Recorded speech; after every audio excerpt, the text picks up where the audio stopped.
In our next section, we're going to talk about the Dynamic Multipoint VPN feature, or DMVPN, that is a variation of running IPsec over GRE tunnels that's going to result in us having a full mesh of LAN-to-LAN IPsec over GRE.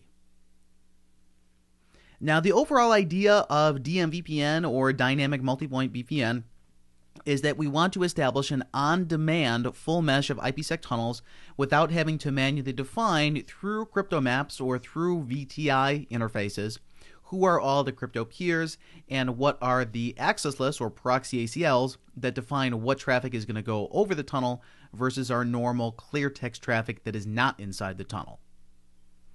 In order to do this, there's going to be three portions of configuration logic that are tied together. The first of which is a multi-point GRE tunnel, or an MGRE tunnel, where we would specify what the tunnel source is, but not what the tunnel destination is. So essentially, we're going to have one single tunnel interface that can have multiple destinations at the same time. The second protocol is the Next Hop Resolution Protocol, or NHRP, which is going to be used to determine on the spokes where the other devices in the network are located based on essentially a mapping table, similar to how an address resolution protocol or ARP cache would work, or a frame in a mapping table where the hub of the network is going to be maintaining this table that maps the spokes NBMA addresses to their tunnel addresses or their VPN addresses. Then the last portion we have is the crypto IPsec profile, which we saw previously when we were dealing with the static virtual tunnel interfaces, or the VTIs, which is used to encrypt traffic that is routed out a particular interface. Now, the overall design goal of this configuration is that we're going to reduce the need for a full mesh of static tunnel configuration, which from a scalability point of view is an issue because we have n times n-1 over 2, where n is the number of nodes in the network. That's the amount of static tunnels that we would have to configure. So for example, in a network with 1,000 devices that we want a full mesh of tunnels, on each of those devices we would have to configure 999 tunnel interfaces with 999 crypto maps or crypto profiles. So it's going to be very difficult to manage this type of design. Now, with Dynamic Multipoint VPN, or DMVPN, we're going to have just one single multi-point GRE interface that is used for all of the connections. And the key is that the tunnels are going to be created on demand based on traffic that is routed between the spokes. So at any given time, if we were to have that network of 1,000 devices, doesn't necessarily mean that we have 1,000 tunnels, or more specifically 999 tunnels on each device, in order to send the traffic to all devices at the same time. Instead, it's going to be based on the actual destination of the traffic that the spokes are sending, and based on essentially a dial-on-demand type logic, the tunnel is not going to be set up until we actually have traffic to route out the interface. Now, the way that DMVPN works is going to be based on two main components. The DMVPN hub, which is also known as the Next Hop Resolution Protocol server, or the NHRP server, and the DMVPN spokes, which are the NHRP clients. Now, to start, the spokes, or the clients of the network, are going to register with the DMVPN hub, or the NHRP server, by manually specifying what the hub's address is. So on all the spokes configuration, everyone is going to know what is the public address of the hub and what is the tunnel address of the hub. Where the public address is going to be what the tunnel source is, and the VPN address is going to be what's actually assigned on the GRE tunnel interface. Now the hub, since the spokes are registering with it, the hub is dynamically going to learn what is the VPN address and what is the NBMA address of the spokes. Where the VPN address, again, that's the one that is actually assigned on the tunnel. The NBMA address is the tunnel source. That would be the publicly routable address. Once we have the mapping from the spokes to the hub, then the spokes are going to establish a GRE tunnel. And this is going to be used to exchange our IGP routing control information, or control plane, which typically uses EIGRP, but could use other protocols like OSPF or RIP or BGP. But you see in the vast majority of examples, due to some limitations we'll talk about from a routing logic point of view, most of the time you see DMVPN configured with EdgeRP. Now, once the spokes have the tunnel set up to the hub, if the spokes want to send traffic to each other, the first thing they need to do is to learn routes about each other. And this is going to happen dynamically via an IGP that is learned via the tunnel interface that we have to the hub. Now, the key about the routing logic here is that when the first spoke learns routes about another one, the next hop value for those routes needs to be the second spoke's VPN IP address. So if we were to visualize this in a topology, we have the hub of the DMVPN network, and the goal of this is that we have spoke 1 that is trying to reach some segment that is on spoke 2. Let's say we have networks A and B. We're trying to exchange packets between them. Now, the transport of the network in between doesn't really matter. We can have any type of IP transport. It could be over the internet, could be over private MPLS VPN. As long as we have IP reachability between all the devices, really that's all that we care about. Now, the first thing that's going to happen again is that these spokes are going to register with the hub to create a GRE tunnel. Over this GRE tunnel, this is where we're exchanging our routing information. So let's say that we are running EdgeRP. The routes from the first spoke are going to go up the tunnel to the hub. Hub is going to then advertise them down to the second spoke and vice versa. So eventually spoke 1 knows about the route to B and spoke 2 knows about the route to A. Now, when these updates are exchanged, when spoke 1 is advertising its route A out the interface, the next hop value that the hub receives is going to be whatever address is assigned on the tunnel interface of spoke 1. So let's say that this address is S1 for spoke 1. When the hub continues to advertise this route down to the other spoke, if the next hop value is maintained, and spoke 2 says that A is reachable via spoke 1's address, it now knows that it needs to create an on-demand tunnel between the two of them. And the way that this is going to occur is by the spokes asking the DMVPN hub or the next hop resolution protocol server what is the real address or what is the NBMA address that actually corresponds to that next hop value that I learned via the routing protocol. And this is what our MHRP is designed to do. We're essentially creating a mapping between the VPN addresses and the tunnel source addresses, which are the NBMA addresses. So the spokes are going to send the NHRP requests to the hub.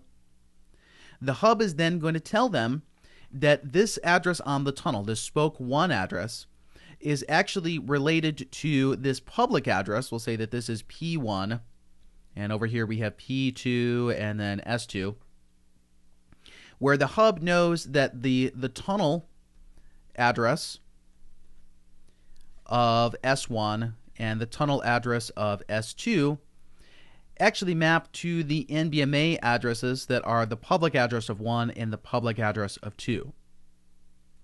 So once the spokes realize this, they know that when traffic is routed between A and B, we can form a GRE tunnel directly between each other, and the traffic can then bypass the hub. So the final result of this, which is really the key of the design, is that once the spoke-to-spoke tunnel is formed, the hub is only used for the control plane information. We don't need the actual data packets to forward through the hub, which is one of the limitations of traditional hub-and-spoke designs. Whether this would be hub-and-spoke NBMA like frame relay or ATM, or whether we are doing just static GRE tunnels. We could have a case where I have a tunnel from spoke 1 up to the hub, then a tunnel from spoke 2 up to the hub, and the actual traffic routes up to the hub and back down. But then the problem is that's not necessarily the shortest path between all of the spokes. And the hub would then have to have lots of bandwidth and lots of forwarding capabilities in order to maintain a very large network like this. So the key point of DMVPN is that the hub is mainly there just for maintaining the control plane. It doesn't actually have to receive the data packets that are going between the spokes. Now with DMVPN, we're typically assuming that we're also going to be running IPsec at the same time. But multi-point GRE and the next hop resolution protocol, these are used just to maintain the tunnel establishment. They're technically unrelated to any of the encryption. So you could use this design without having to run IPsec on top of it, which is going to obviously save you some additional encapsulation overhead. But most of the time, DMVPN does imply that we're also going to be running IPsec. Now, when we're trying to do IPsec LAN-to-LAN between multiple sites at the same time, the previous cases that we looked at were using either crypto maps or static VTIs, or the virtual tunnel interfaces, where the issues with these configurations are that we still have to manually define the peer addresses and the proxy identities, or the proxy ACLs. Where for a crypto map-based LAN-to-LAN tunnel, we need to know the who, what, and the how. The who, again, is going to define where is the tunnel going to, so who's the endpoint of the tunnel. The what controls what traffic actually goes in the tunnel, which is the proxy ACL, or the proxy identity. And then the how is going to be defined by the transform set. So again, if we were to have a network of 1,000 nodes in DMVPN, the problem with using crypto maps is that we would have to have essentially 999 entries in the map that is saying set this peer and then call this particular proxy access list. So it's going to really defeat the purpose of the scalability of DMVPN to begin with. So the solution to this, similar to what we saw in the VTIs before, the virtual tunnel interfaces, is that we're going to be using IPsec crypto profiles, where the crypto profile is essentially a stripped down version of a crypto map. And the profile says that for the interface that the profile is assigned to, which in the case of DMVPN is going to be our tunnel interface, for whatever traffic is routed out that link, it's going to inherit whatever the phase 2 parameters are inside of the profile, which essentially is going to be the IPsec transform set, which would define, are we doing ESP with single DES, triple DES, AES, are we doing SHA or MD5?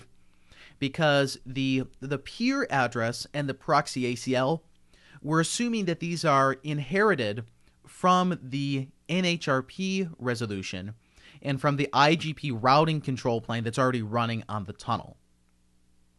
So the configuration of the profile is very straightforward.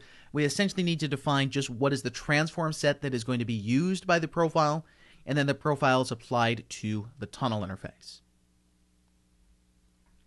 Now, this still means, though, that we have to have our normal phase 1 negotiation. So typically in a DMVPN design, in order to maintain the scalability, we would be using pre-shared keys with a wildcard key, or ideally using certificates, which is going to give us a dynamic and scalable way for the endpoints in order to authenticate each other. Now, in my particular example here, we're going to be using wildcard pre-shared keys, but the problem is, from a large-scale deployment point of view, this is not very secure, because if one device is compromised and the key is learned, then it means that the entire DMVPN network is compromised. Now, for the DMVPN configuration, we're going to start with some of our common parameters that we saw in other IPsec configurations, where first and foremost, we're always going to start with the phase 1 ISACAMP parameters. So we'll define our policy that says what's the authentication, what's the hashing algorithm, what is the encryption, what is the Diffie-Hellman group, possibly what is the ISACAMP Security Association lifetime. And then if we are doing pre-shared keys, as I mentioned, we would typically use a wildcard for this. Or if we are using certificate authority, we need to make sure that all of the endpoints are trusting the same CA server. Then we would define what are our phase 2 parameters. This is what the IPsec transform set defines, along with the IPsec profile. Where inside of the IPsec profile, this is where we are calling the transform set. Then the profile is going to be bound to the interface. From the actual tunnel interface configuration, we'll see that there's essentially 3 sets of configuration that we need to maintain. The configuration that is shared between the hub and the spokes, the configuration that is specific just to the spokes, then the configuration that is specific just to the hub. Now, the tunnel itself is going to have a fairly similar configuration between all of the devices, where first and foremost, this is going to be running as a multi-point GRE tunnel. Now, the difference between a multi-point GRE tunnel and a normal point-to-point tunnel, which is the default tunnel mode, is that we will specify what is the tunnel source, but we will not specify the tunnel destination. The tunnel destination is going to be implied based on the next hop resolution protocol and based on the next hop values that we are learning based on our IGP. Then, just like any other tunnel configuration, we would also need an IP address, and we will specify the tunnel key, which is essentially a field inside of the GRE header that the router is going to use to associate it with that particular tunnel interface. Because since we're not specifying a destination, the router doesn't necessarily know, is the incoming GRE packet supposed to go to that tunnel interface, or is it supposed to go to a different interface? So by specifying the tunnel key, we're still able to associate which particular packets actually go to that interface versus another one.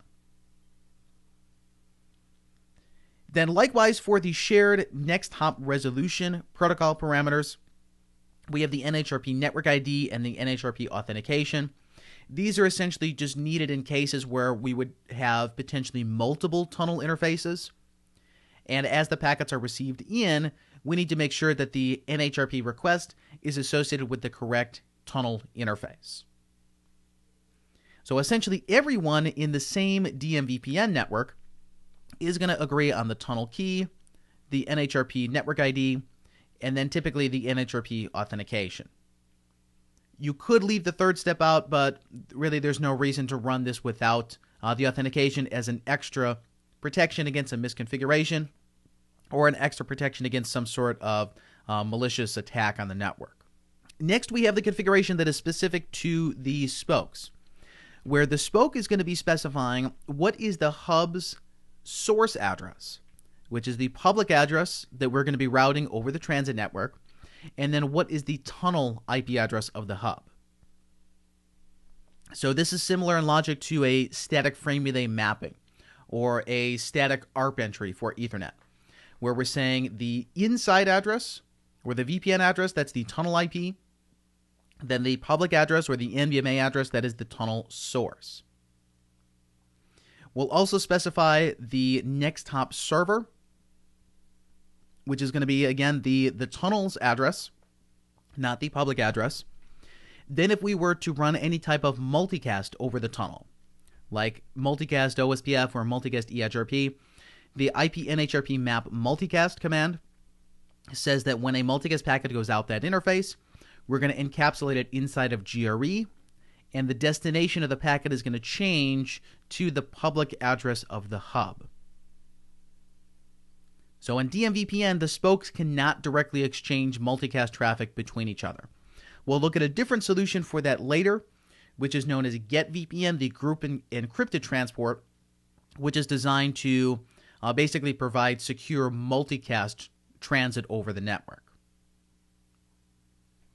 Now, for the additional hub parameters, the only other thing we need to add here as well is the IP NHRP map multicast dynamic, which is saying that when someone registers to me with NHRP, I'm going to create a dynamic mapping that if a multicast packet needs to be sent out the tunnel, I'm going to do a replicated unicast or a pseudo broadcast similar to how we would do it on a frame relay hub and spoke network or an ATM hub and spoke network, where we're making multiple copies of the single multicast. And we're making multiple copies based on who are the devices that registered to me through NHRP.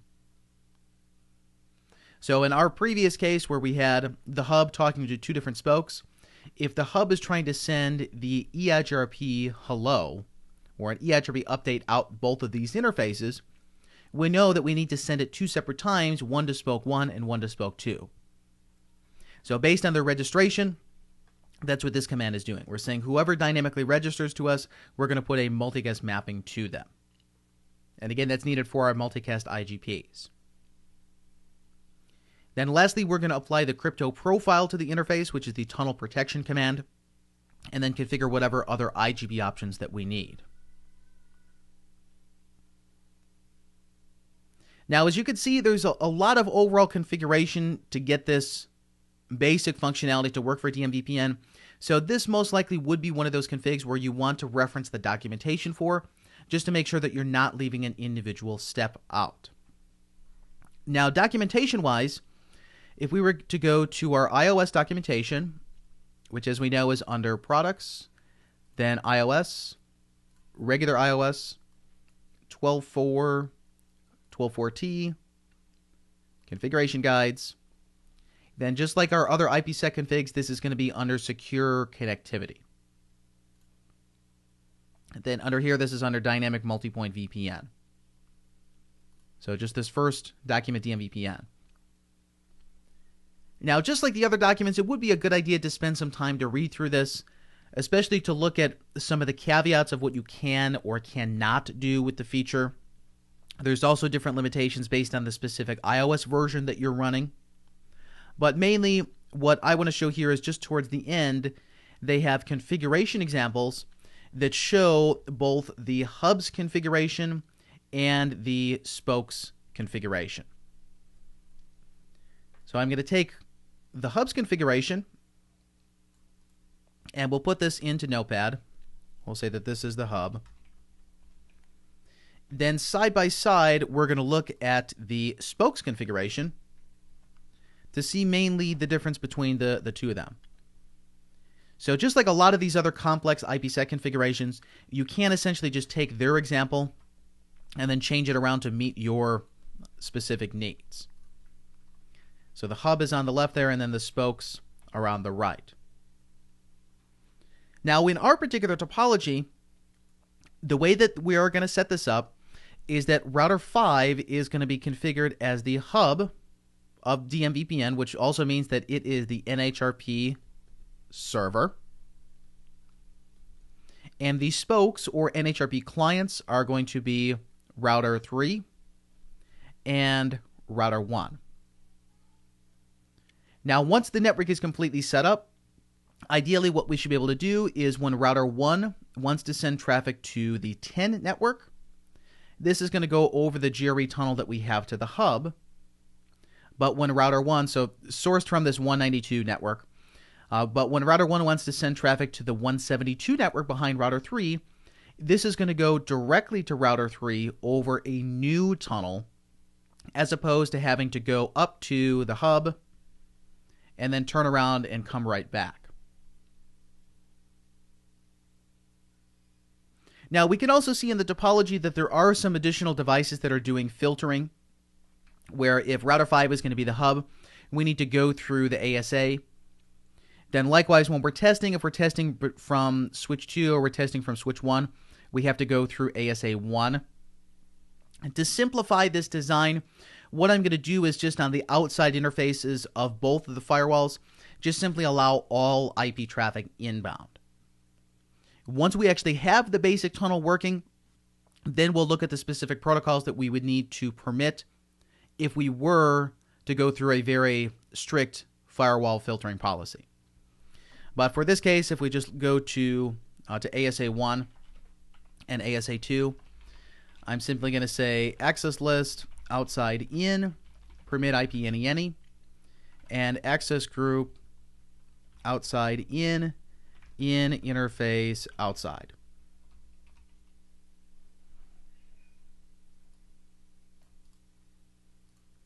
Now, just like for any configuration that you may not be very familiar with, you want to make sure that you don't overcomplicate the overall design with additional filtering or additional protocols that are unrelated to this.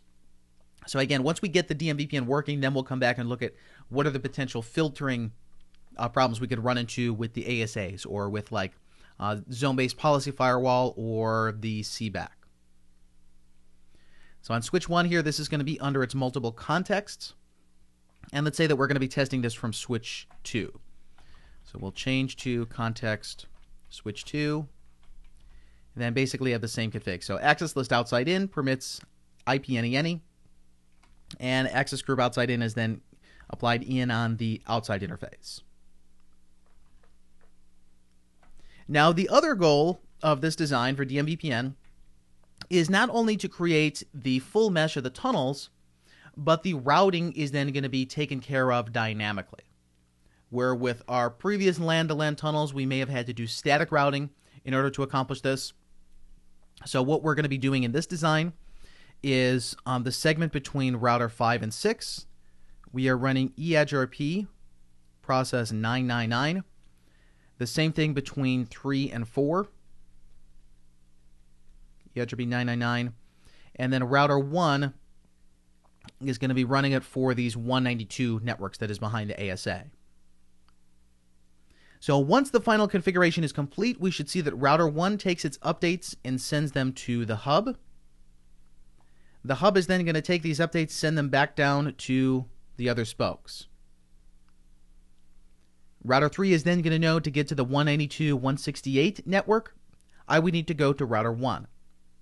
When the traffic actually starts to flow between them, if router 4 pings switch 2, we should see a new tunnel is established, both an IPsec and a GRE tunnel, and the traffic is directly routed between the spokes without having to go up to the hub first. Now, when you're testing this configuration, if we were to go to router 4 and do a trace route, if in the trace route from 4 to switch 2, we see one of the IP addresses of the hub, it means there's something wrong in your routing logic, or there's something wrong in your DMVPN phase 2 versus phase 3 configuration. And we'll come back a little bit later and talk about what are the differences in the designs of DMVPN phase 1, 2, and 3. It has to do with an optimization of the routing protocols, and then how that is going to affect how the traffic is actually routed out the tunnels. So next, let's take a look at that syntax example that we saw from the documentation. And again, we're going to be looking at this side by side, where the hub in this case is going to be router 5, and then the spokes, these are going to be router 1 and router 3. Now, the first thing they're starting with is the crypto ISACAMP policy, where just like any other IPsec tunnel, we need to make sure that everyone agrees on the phase 1 policy, which means the authentication, the hashing, I'll say MD5, the encryption, I'll say triple DES, and then the group number. Now, I want to make sure I manually define this on all of the devices, because again, different versions of iOS have different defaults for the default crypto policy.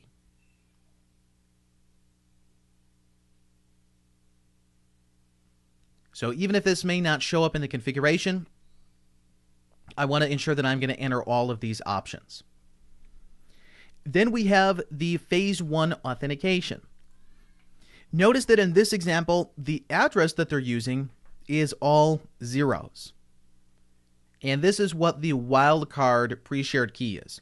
We're essentially saying that for anyone who comes in, I don't care who their IKE identifier is, they could be matched against this key, Cisco 47, unless there is a more specific one in the configuration. So everyone needs to agree on this. I'll say for simplicity, this is going to be the password Cisco. I could be more specific and match all of the devices. So from router 5, I could put keys that match router 1 and 3. From 1 and 3, I could put keys that match from 1 to 3 and 5, and from 3 to 1 and 5.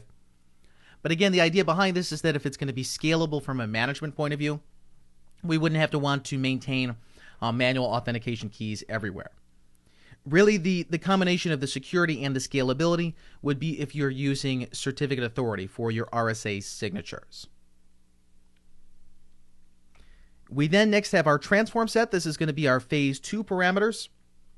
They're saying transform set 2 is using single DES and MD5, which is fine. But one of the key differences here from this configuration for DMVPN versus our other tunnels is that the IPsec mode is transport as opposed to tunnel. And the reason this is the case is similar to the overhead discussion that we had before when we were comparing the GRE tunnels with IPsec versus the VTIs, the virtual tunnel interfaces, and the additional overhead of having the GRE header in addition to the ESP header. So with DMVPN, since we already have GRE, which is adding the new IP header of the source and the destination of the spoke and the hub, or the spoke to spoke, ESP is used just to encrypt that payload, not to add an additional header on. Now, you technically could run DMVPN in tunnel mode, but it's just going to add additional overhead, and it's essentially going to be a waste of bandwidth and a waste of processing to have to de-encapsulate multiple levels of headers. Next, we have the IPsec profile, which is then calling the transform set. Same on the hub and the spoke. So we can see up to this point, the basic IPsec configuration is essentially going to be the same on everyone. The differences really are going to come in once we get to the tunnel configuration and look at the NHRP configuration on the hub versus the spokes. Now, in this example, there's some unneeded commands they have here, along with some comments. Like the bandwidth on the tunnel, technically we could leave that off. That's just going to affect our routing protocol cost calculation. We also have the IPMTU and the IPTCP adjust MSS commands. These are related to the actual payload size that we can put inside the tunnel because we're adding multiple levels of encapsulation. Typically, you would want this on because it's going to cause the router to do the fragmentation versus to have multiple inefficient packets that are fragmented by ESP and then reassembled on the other side. But we technically could remove this. So I'm going to remove the MTU on both sides. And then we have the authentication. This basically is just going to prevent a misconfiguration on one side versus the other. So they're saying the password is don't tell. We then have the mapping for multicast, where notice here the mapping on the spoke side on the right is using two different addresses. It says 10.0.0.1 and 172.17.0.1. Where this second address, this is the public address. The 10.0.0.1, this is the tunnel address. Now, in our particular design, the tunnel is being sourced from router. The tunnel is being sourced from router 5, who is the hub. And we're going to be using its outside interface, Fast Ethernet 0/1. So the source of the tunnel on router 5 is going to be this network. It is 10.0.125.5. And this is what the other devices then are going to point at as the mapping and as the next hop server. So this address here, 172.17.0.1, this is what I'm going to replace with. So 172.17.0.1. This is replaced with 10.0.125.5. So this is essentially the public address of router 5. Then we have the tunnel address. We'll say the tunnel address of router 5 is going to be, we'll replace 10.0.0.1. We'll say the tunnel is going to be 10.255.255.5 for router 5. So on this side, on the hub, 10.255.255.5. On the spokes, we'll say the first one's going to be router 1. This will be 10.255.255.1. On router 3, essentially the only thing that's going to change in the configuration is just we're using a .3 there instead of a .1. So we have the mapping from the next hop server's address. We're doing the multicast mapping. We then have the NHRP network ID, which is used, again, it's in basically the payload of the NHRP packet to make sure that we're talking about the same tunnel interface. The spokes are then saying that router 5 is the next hop server. And the vast majority of the rest of the config we can remove here. Okay, we have the tunnel source, the tunnel mode, the tunnel key, and then the IPsec config. So you can see a lot of this is kind of redundant or just extra commentary that they have on the configuration. But when we compare the full thing of the hub on the left to the spokes on the right, really the only thing that we're adding on the spokes is the NHRP mapping and then the next hop server. We could technically remove the hold time. This is just an optimization of the timers. Then we have the tunnel source on the spokes. On router 3 and router 1, I'll say that this is their loopback 0 interface. On router 5, this is going to be fast Ethernet 0/1, which is that outside interface here, fast Ethernet 0/1. So we're assuming that before we can actually establish the tunnel, that everyone has basic IP reachability from this interface to whatever this interface on the other side is. These are the ones that would be the publicly routable ones over the network. Like if you're running DMVPN over the internet, you need to make sure that these addresses are public addresses. Then pretty much the rest of the configuration we can remove. That's just their normal interface and routing configurations. That's not directly related to the DMVPN.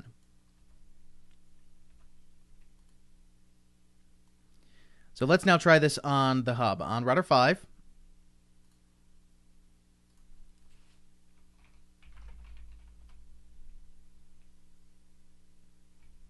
their syntax looks good. Let's also look at the debug crypto ISACAMP. This is going to show us our phase 1 negotiation. Then we have this configuration for router 1.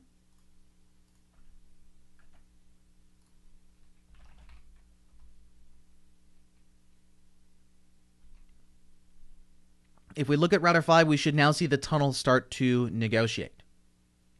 So based on the phase 1 parameters that we defined, that wildcard key for the authentication, then the transform set for the IPsec,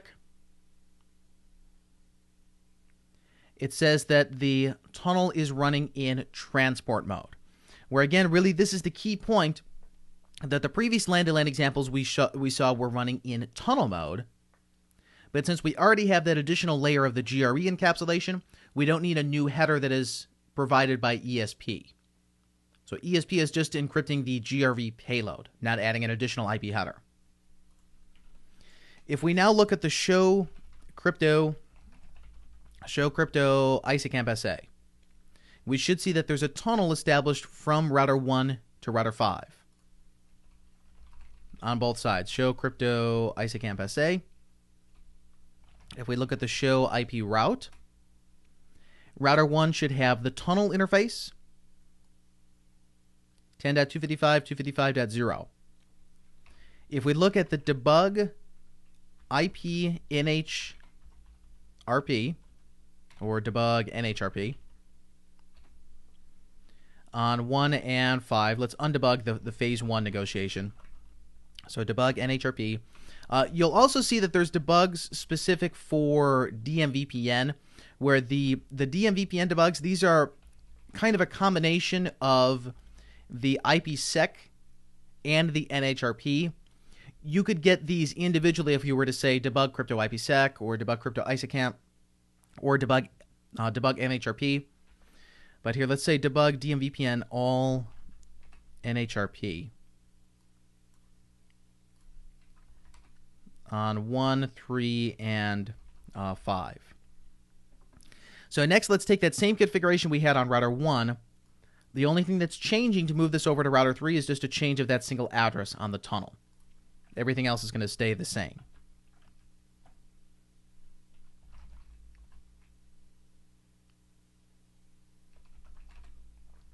We should now see that the tunnel establishes to the hub.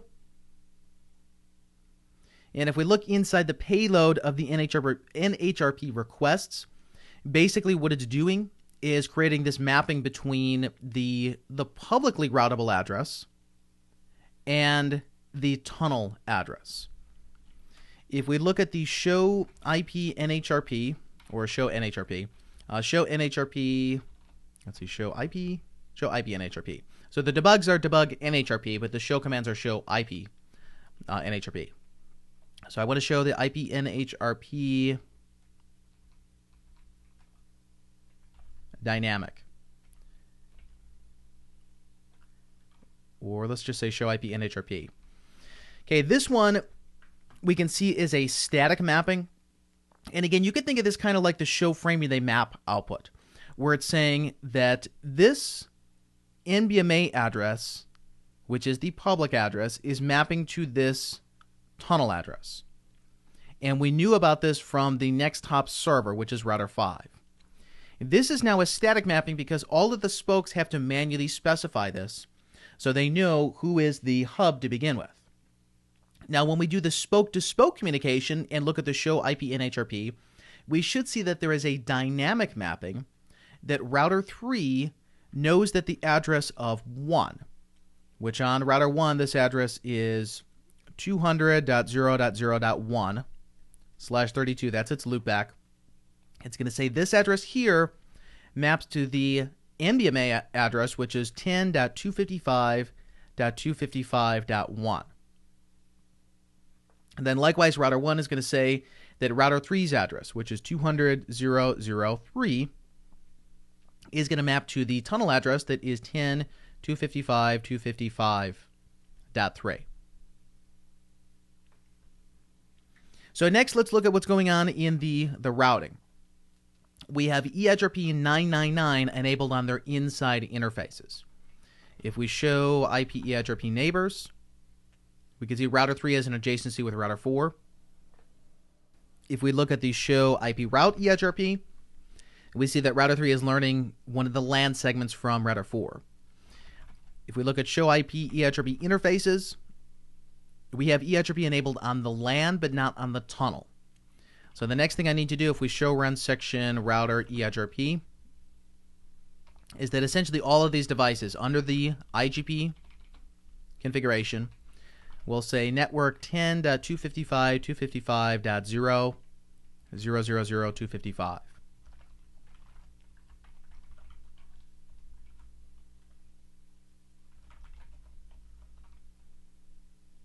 So these two commands I need to add on the hub and on the spokes. Now, ideally, what we should see is that the spokes are going to form an adjacency with the hub, but the spokes are not going to form an adjacency directly with each other. If we look at the results of the debug outputs, we see the NHRP request. They're saying that this is the tunnel address. We're trying to resolve that to the public address or the NBMA address. If we look at the show IP route eIGRP, we can see now that we're learning routes in the tunnel. Where mainly I'm concerned about this 10.0.6 or the 10.0.56. These are the networks that router 5 is learning from router 6. So ideally what we want to see is that once the traffic actually starts to transit, if switch 2 is trying to get to router 6, it's going to go to the ASA, it's going to go to 1, then 1 is going to send it over the tunnel to 5. But if switch 2 is trying to get to router 4, when the traffic gets to 1, a new tunnel should be formed, and then this should route this direction.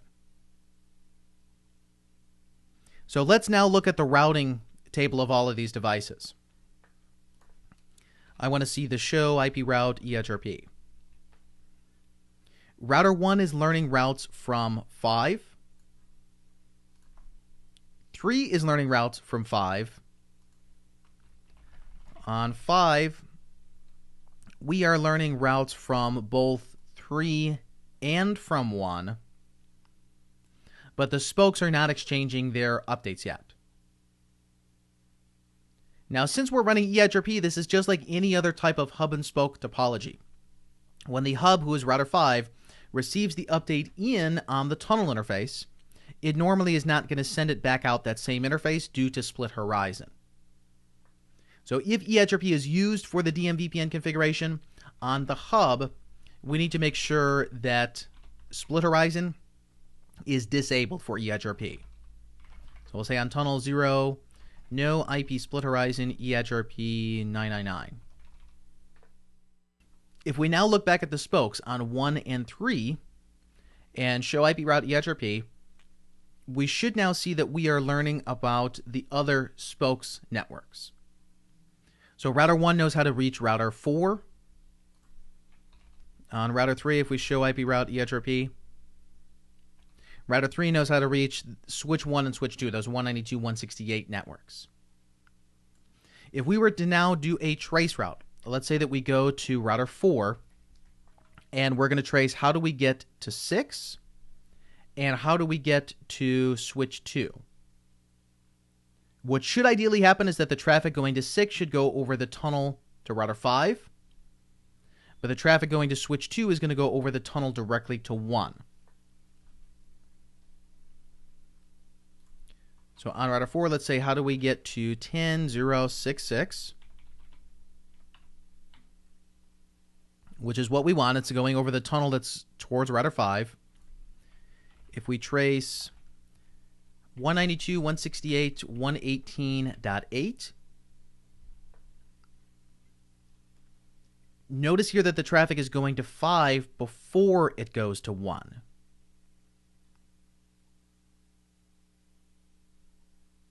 So technically the tunnel is working and the routing is working, but now the hub of the DMVPN is not only used for the control plane, but it's also being used for the data plane forwarding, which is really not what we want.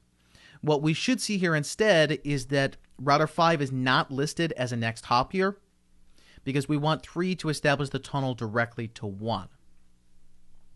And the design issue that is related to this is the particular routing protocol that we are using and what is the next hop value for the spoke-to-spoke routes. In a correct design, we should see that router 3 sees the next hop of router 1 for these routes, not from the hub itself. And the reason that this is not happening right now is that with EHRP, when the spoke receives a route in from, or excuse me, the hub, when the hub receives a route in for the spoke, which in this case is router 5, so the update goes from 1 to 5, 5 sends it to 3. When this happens, 5 is going to set the next hop to its own tunnel interface, the .5 address. What we want to occur instead is that this update is passed through without the next hop being modified, which is one of the commands they have in the example here. On the tunnel interface of 5, we would just need to say no IP next hop self for EHRP AS 999.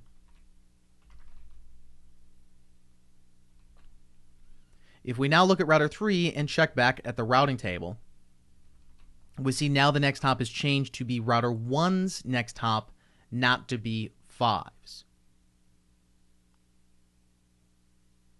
In the case that we would use OSPF as the IGP as opposed to EHRP, the next hop values are going to be related to what is the OSPF network type. So this means that with OSPF over DMVPN, we would need to be running network type broadcast or non-broadcast, and also specify that the hub of the DMVPN is also the designated router for OSPF. Now, this could be considered a design limitation for OSPF over DMVPN because we have to maintain the designated router election, or if we were to run non-broadcast, we would have to maintain the neighbor statements. If we were to use network type point-to-multipoint or point-to-point, the next hop value is not going to be the value that we need. Now, if we look at the change of this, if we go to router 4 and do the trace,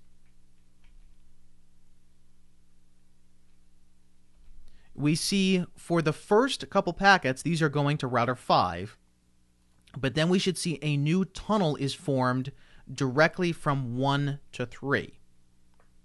If we look at the show IPNHRP, I now see a dynamic mapping for router 1's address, it says it corresponds to this public address. And if we look at the show crypto ISACamp SA, notice that now we have a tunnel directly between 1 and 3. So from here on out, when we go to send traffic, we see that it does not use router 5. It's going to skip the hub and then go directly between the spokes, so directly between router 1 and 3. So reviewing our verification again here for the DMVPN, one of the first things we would want to look at is the NHRP resolution, or the next hop resolution protocol, properly working? And we could see this by looking at the show IP NHRP. Ideally on the hub, we should see all of the spokes have dynamically registered. On the spokes, we see that we have the static mapping for the hub. And then once the tunnels are actually up spoke to spoke, we're going to have dynamic resolutions between them. If we have any problems with the IPsec configuration, this is going to be our normal phase 1 and phase 2 verifications. By looking at the show crypto ISACamp SA, or the show crypto IPsec SA, or the debug crypto ISACamp or debug crypto IPsec, that's going to show us any issues in our phase 1 or phase 2 negotiation. Now, additionally, there are DMVPN specific commands that we saw, which are basically an integration of the IPsec and ISACamp plus the NHRP together, which would be under either show DMVPN or debug DMVPN. Now, the other design issue that goes along with this configuration for DMVPN is what I mentioned briefly before, the difference between phase 1, phase 2, and phase 3 DMVPN or NHRP designs. Now, with the phase 1 configuration, this is where when we have the hub of the network that is establishing the on-demand tunnels to the spokes. So we have spoke 1 and we have spoke 2. Then for any traffic between them, if we have packets going from segment A to segment B, spoke 1 is simply going to route the packet up the tunnel to the hub. Then the hub is going to route it back down. So it's just like doing normal static hub and spoke IPsec VPNs, but the difference is that the configuration of the spokes, we don't necessarily need to specify all of the proxy ACLs, because we're using the crypto profile on the interface. Now, the phase 2 DMVPN or NHRP phase 2 is when we can allow the spokes to dynamically discover each other and then configure the on-demand tunnel. And this is what we have configured up to this point. Now, phase 2 is considered more of like a legacy configuration, or kind of obsolete, because we'll see there's a new enhancement with phase 3 that's going to solve some of the design problems. But with our current operation of phase 2, when the spokes send a packet to the VPN IP address, so anything that we're learning dynamically over the tunnel, this is what is going to trigger the NHRP request. So the spoke is sending the request to the server. This is trying to do a binding for the NBMA IP, which is the public IP, to the VPN address, which is the one that is the tunnel, which is actually assigned on the tunnel. And then the server is going to reply with the NBMA mapping. This is what is allowing the spokes to form the dynamic tunnels, to dynamically discover each other's addresses. Now, the limitation of this, as we saw, is that from a routing protocol point of view, the next hop value has to be preserved as the updates are passed between the spoke to the hub and then from the hub back down to the other spokes.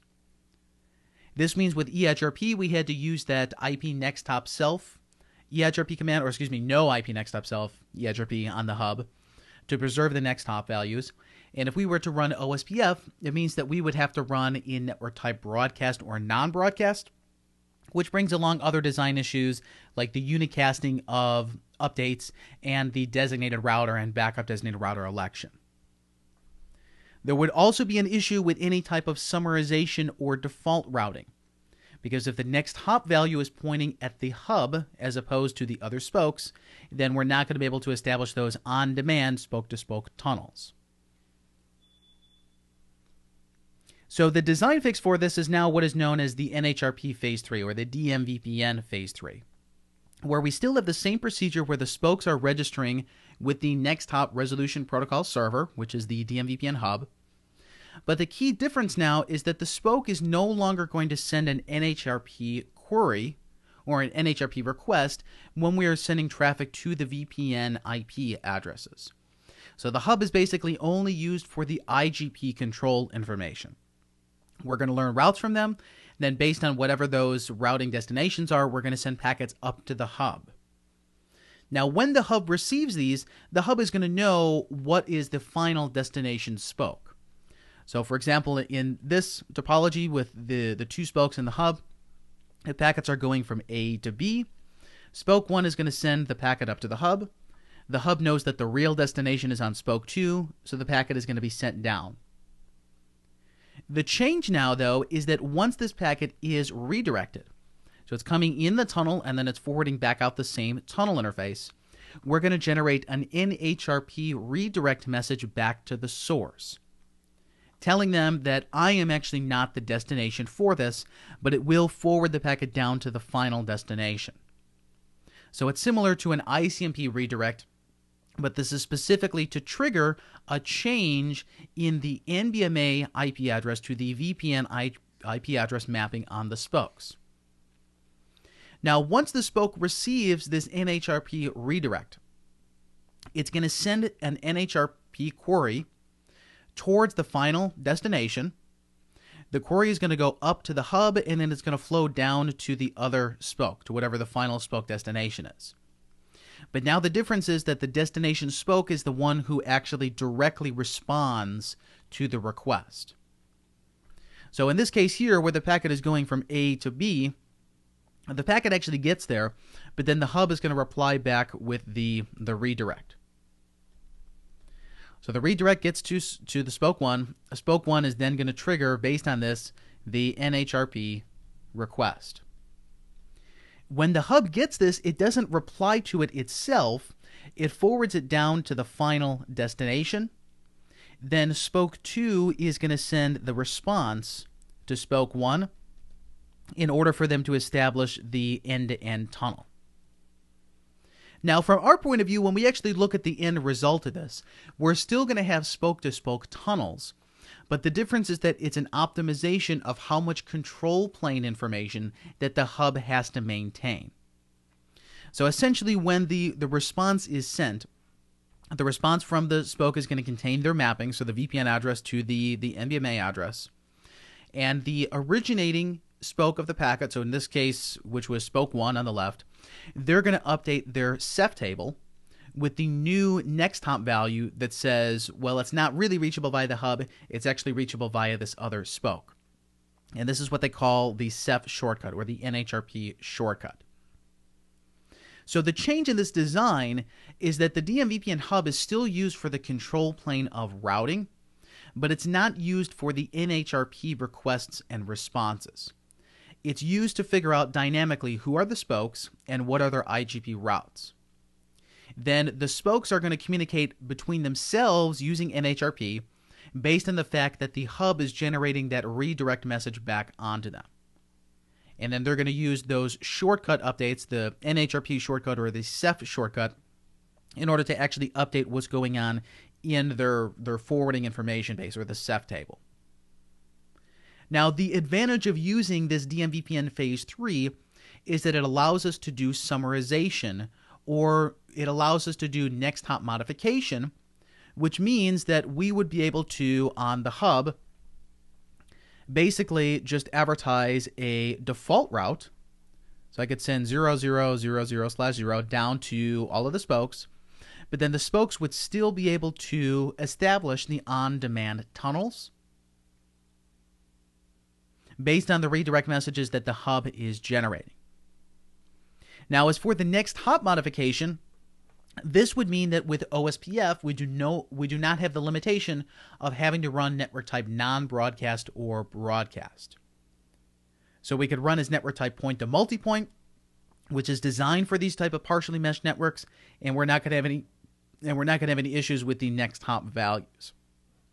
Now, from a scalability point of view, this is really where the advantage comes in, that you can have multiple levels of hierarchy for the DMVPN in Phase 3. And if you do want more information about that, there is a design document that is migrating from Dynamic Multipoint VPN Phase 2 to Phase 3 on Cisco's website. So it talks about the specific variations of what happens when you're running Phase 2 versus what happens when you're running Phase 3. And the key is that with this DMVPN, a lot of the designs end up being very, very large scale, where you may have 10,000, 20,000 sites that are running inside of this same DMVPN network. Now, configuration-wise, there's basically only two minor changes that we need to make in order to implement this DMVPN.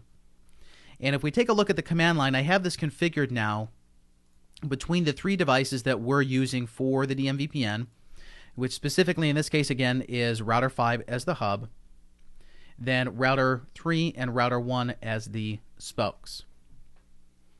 Now, on router 1 and 3, which are the spokes, if we look at their tunnel interface, there's one additional command, which is the IPNHRP shortcut. The IPNHRP, actually two commands on the spokes, IPNHRP shortcut and IPNHRP redirect. Then on the hub, which is router 5, it has the IPNHRP redirect.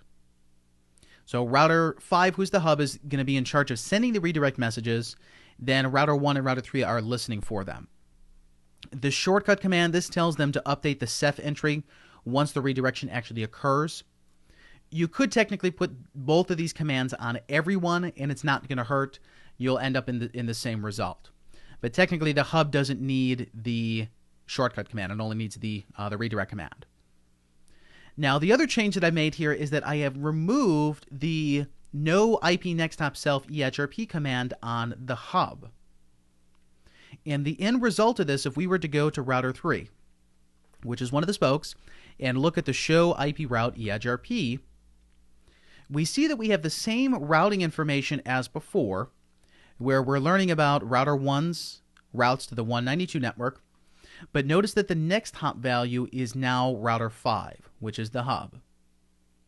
This is similar to our very first configuration, which is essentially the Phase 1 DMVPN, where the traffic pattern from 1 to 3 in Phase 1 would be that the packets actually have to be routed to 5 first, then 5 routes them back down. In the Phase 2 DMVPN, the first packets were routed up to 5, then the subsequent ones went directly between 1 and 3, based on the new on-demand tunnel, whereas in Phase 3, we should see the same result, that the packets are going to route directly between 1 and 3, but the next hop value has not been maintained. So router 5 is updating the next hop value to itself, but on router 3, if we look at the show crypto ISACAMP, show crypto ISACAMP SA, we see right now there is only one tunnel from 3. This is the tunnel from 3 to 5.